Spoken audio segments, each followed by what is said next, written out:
I kindly request Mr. Prem Prakash, CEO, Servotech EV Infra Pvt, to please join us on stage. Mr. Prem Prakash leads the company in pioneering electric vehicle charging infrastructure and renewable energy solutions in India.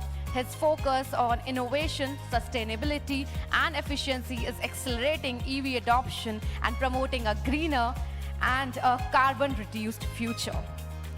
Over to you, Chahat. Thank you so much, Ankita, for introducing our guest to us.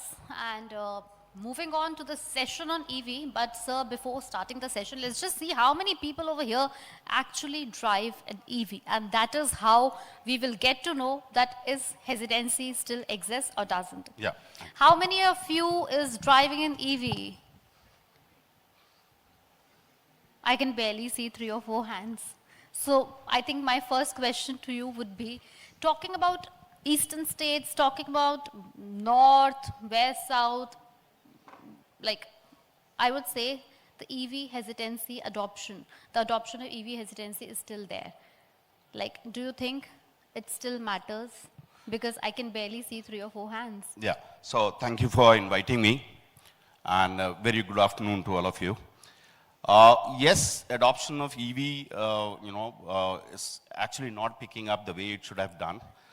I mean, if I have to cite an example of our neighboring country, I mean, not a right example, but Nepal last year has got 83%. I mean, out of total new vehicles registered in Nepal, 83% of those vehicles were EV, wherein in our case, it's less than 8%. That's right.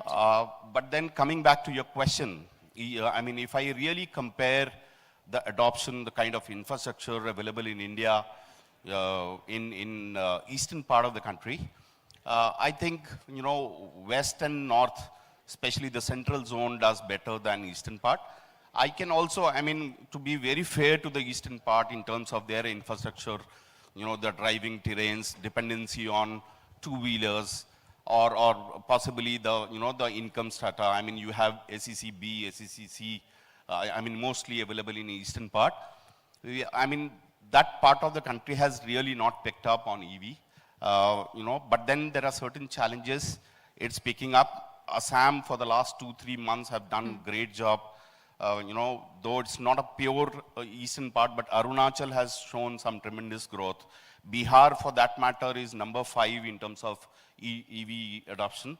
So if we are able to provide a consistent grid capacity, if we are able to make people aware about how and what EV does for people at large, if we are able to really, bring down the cost of ownership of EVs, right. When I talk about the income strata in eastern part, I think, then we will probably see a change. Yes, yes. Moving ahead, I would say that, when you mentioned that, probably the northern states or the central states are doing much better. Again, that is the role of the private players. That is the role of the government in actually removing this hesitancy, in telling people, in making them aware. Because of course, the government and our country we have our own targets. We have our targets of like 30% the entire fleet should be electric vehicles. We have our net zero carbon targets by 2070. Then again, the onus is on us. Yes. Us as in private players, the media, and also the government, to make people aware how EV is not only actually more affordable for them, easier for them, comfortable for them, but also good for the planet and our nation. Yeah, so I'll just cite an example of how private players are playing an important role. Right. Recently, there was one of the Asia's largest auto expo, which got concluded last week itself. And all the cars, almost 20 odd cars were launched, and all of them were EVs. Not even one car. I mean, almost all the cars were EVs, not a conventional car. That goes on to say that private players are hell-bent. They are all focused on, really making India a country with a lot of EVs. At least, the adoption rate goes up.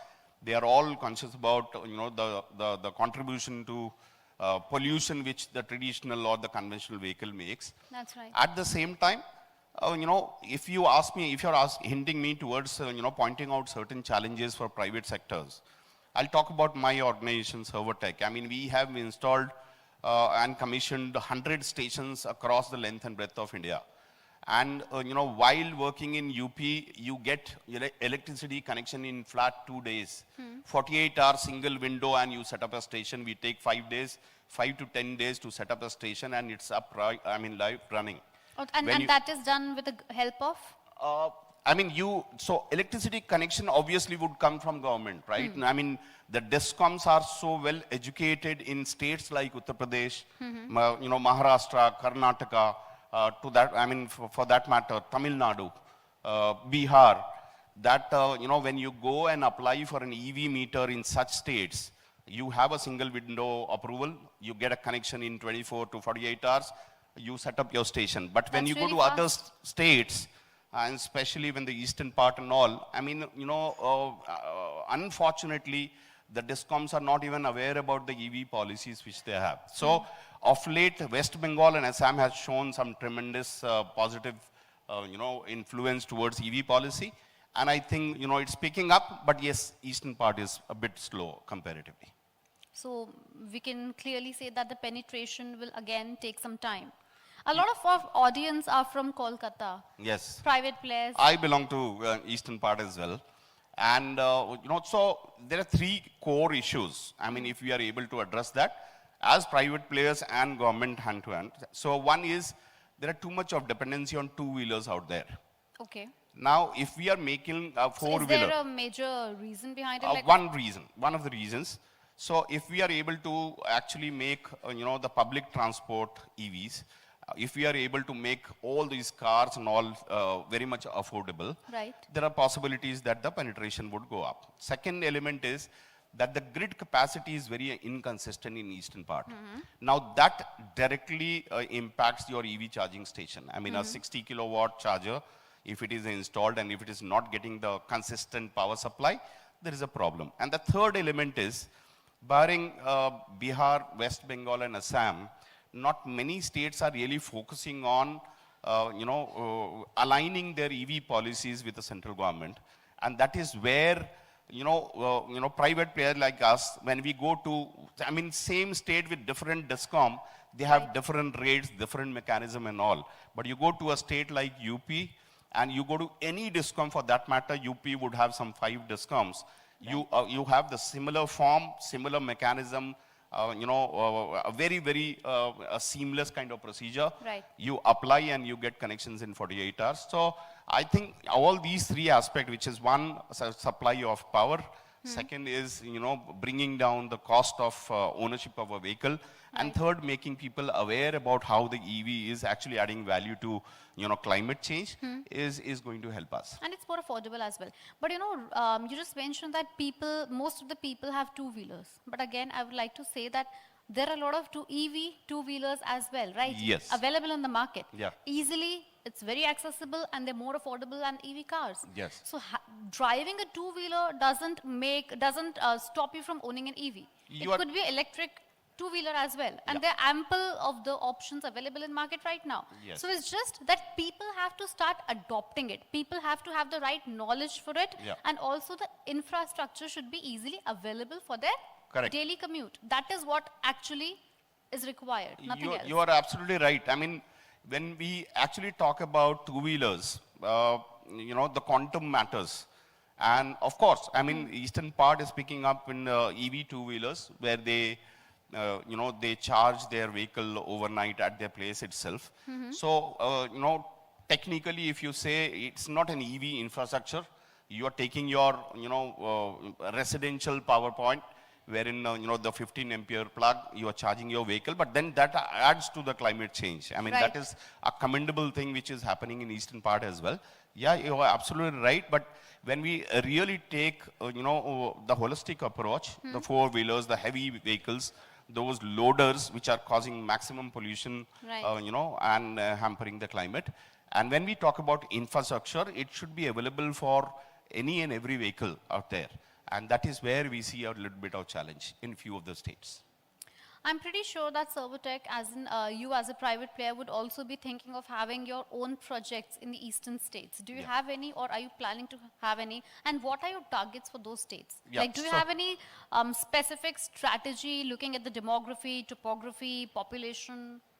Yeah, so as an organization, we have already done more than 8,000 stations, 100 stations in this year. Pan-India? Pan-India, yes. And eastern part, we have done certain stations. You know, we are setting up a station is directly aligned with the kind of vehicle getting registered in those areas. We have certain big projects coming up. We are in talks with various state governments in eastern part as well. It's there in pipeline. It's not been announced so far. Yes, there are certain projects which we are doing in eastern part of India. And if we really cross the border of eastern part of India very soon, we are going to announce a mega project in Nepal as well, since the, you know, it comes with a lot of opportunity. So yes, we are actually thinking of penetrating deep into eastern part. Right. And few of the states would be like Bihar, Jharkhand, West Bengal, Orissa, Assam. This is what we are targeting to. You know, I think it would be not correct if we do not mention, if we do not talk about India as a player in the global market when it comes to EV. So we also have to probably differentiate ourselves, our country, along with our neighboring countries. Like, where do we stand? So there are few examples, and I'm sure the audience would be knowing about it. One. Yes. So I'll give you a few examples. We as an organization, I mean, we have reduced our charger price. I mean, we are primarily into manufacturing of chargers and setting up a station. Our charger price in the last 2 years have dropped by 56%. And that has been possible only when we started, you know, paying attention to having, you know, indigenously built component. So That's it's right. Our reliance on, you know, imports for components to manufacture EV chargers have dropped, you know, drastically. I mean, 76% of the components which we are using to our chargers to manufacture those chargers are India built. I mean, we also support Make in India concept of Honorable Prime Minister. So we are going to be the EV capital of the world. You know, Nepal has been buying, you know, electric vehicles from India for long. That's great. They have reduced the duties and taxes on buying EVs. Right. They have increased, you know, taxes to 283% on conventional vehicles. And of course, I mean, the way we rule the world, IT world, we are going to rule the EV world as well. And, you know, it's a myth that, you know, one of our neighboring country produces the cheapest component for EVs. India has actually, you know, has started catching up to that particular trend. Right. And we have started producing a lot of components from charger point of view or automobile point of view. And we are going to be the world's EV capital. You know, here I would like to actually ask people, as in the buyers or people who actually drive an EV or people who are thinking of, that what actually stops them from buying an EV? Because in my personal experience also, till the time I did not have it, I did not know much about it. So once I had it at my place, it was so easy to use, and plus it's so affordable. I think people must not be knowing it. Yeah. So anyone in the audience who's probably thinking of buying an EV, but some second thoughts are coming in the mind, you have an expert over here. They can actually answer your question for you. Can we have a question from the audience? Anyone has a question already? Hi, good afternoon. My question is, there are two aspects to buying an EV. That's number one, the initial cost, and number two is the availability of a charging point. I travel quite often from Delhi to Moradabad, and I don't see any charging point in between, and that's about a distance of about 200 kilometers. So unless you have the infrastructure for, you know, electric vehicle to be charged on the way, that's where, you know, the constraint is. So what plans do you have for having an infrastructure all around? And how do you reduce the cost? Because if you compare the cost of an EV as compared to an ICE engine, it's, I think, nearly 1.7 times or 1.8 times. So initially, if you're taking that much of a cost, so where does the economics work out? Yeah. So it's a fantastic question. I mean, generally we face such questions from all our prospective customers and respondents to various initiatives which we have taken. If you take a 10 years horizon, even today when you know, owning an EV is very costly fare, your overall cost of operation comes to 1 rupee per kilometer if you own an EV. If you do a simple maths, initially it's very high, but later on for a 10 years or 15 years horizon, and especially when it emits, you know, lowest emission and almost zero, you know, tailpipe emission, EVs are not going to get expired, like your diesel or petrol vehicle for 15 years, 10 years, not. So one aspect is if you are looking at long-term horizon, EV gives you, 1 rupee per kilometer kind of cost of operation. Now, coming back to your point, and you are absolutely right, sir, having infrastructure at various places is very important, but that beats the range anxiety which a customer would have or a prospective customer would have. Trust me, in the last 6-8 months, and I'm representing my organization, we have more than 100 stations installed, 8,000 small stations installed, across the length and breadth of India. And how Government of India is helping us is Niti Aayog has earmarked various prominent highways and state highways. And if you talk about any highway or state highway, even within 30 kilometers radius, you should be finding a particular EV charging station. Since you talked about Delhi to Moradabad, let me tell you, if you search on Google, if you're traveling from Delhi to Moradabad, you will find 3 charging stations of my brand called Incharz within that particular highway. Rapidly, we are actually catering to all the highways and state highways. And, within next 6 to 8 months, you would find that there'll be 1 charging station of, any of the brands available in India within 3 kilometers radius when you are driving on any of the major roads. So there are 2 aspects. There are few organizations which are actually focusing on having charging station in front of a residential or a commercial complex. There are many organizations which are actually focusing on Highways. having stations on major roads. So there are difference of opinion with respect to organization strategy. But 6 to 8 months and you would not find a range anxiety ever. A, because the automobile companies are manufacturing, batteries which can take you to 400 and 500 kilometers in one charge. B, because the company like Servotech, we are actually, pointing certain locations where there are high traffic for EV and we are expecting high traffic in future. So we are That's going to right. eliminate range anxiety in next 6 to 8 months for sure. But I would actually second to that because even I drive an EV and I have kept that car only to drive from Delhi, Noida, Gurgaon. Yeah. Otherwise, even today, I don't think I would be able to take it ahead. But again, yes, coming back to the point, he said that initial cost is higher. But sir, trust me, the initial cost would only look higher in the initial stage. Once you would be having your electricity bill of 2,500 or maximum 3,000 per month, you would be thanking yourself for making that decision.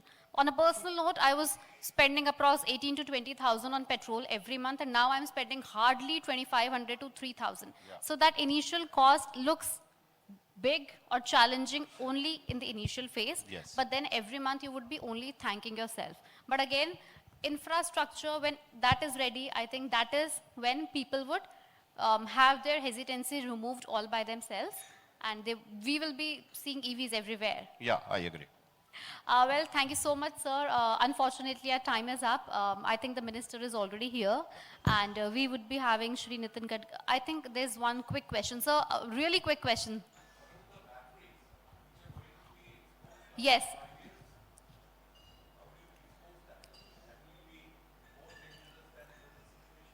Yes, I mean, what you're saying is absolutely right. There are certain policies been, framed. That is the only challenge of EV industry. I mean, if you ask me, for the manufacturers of those Disposal automobiles, of batteries? yes. The It's batteries, also hazardous for the environment, yes. right? So that is the only challenge. There are a lot of policies being framed. Can we reuse it? Can it be recycled and all? That is a question which needs to be answered by our industry for sure. Yes. And also the cost of the battery. People have a Yeah. misconception that the battery needs to be changed after every 3 or 4 years. Yeah. But actually that is, I think, not true. It has a lifespan of about 7 to 8 See, years. battery technology is evolving. I mean, now there are batteries which works for 10 years as well. Now there are blade technologies coming in. I mean, every day the battery technology is evolving. And I think that can be addressed, that will be addressed because technology plays an important role. And all the manufacturers are working towards it.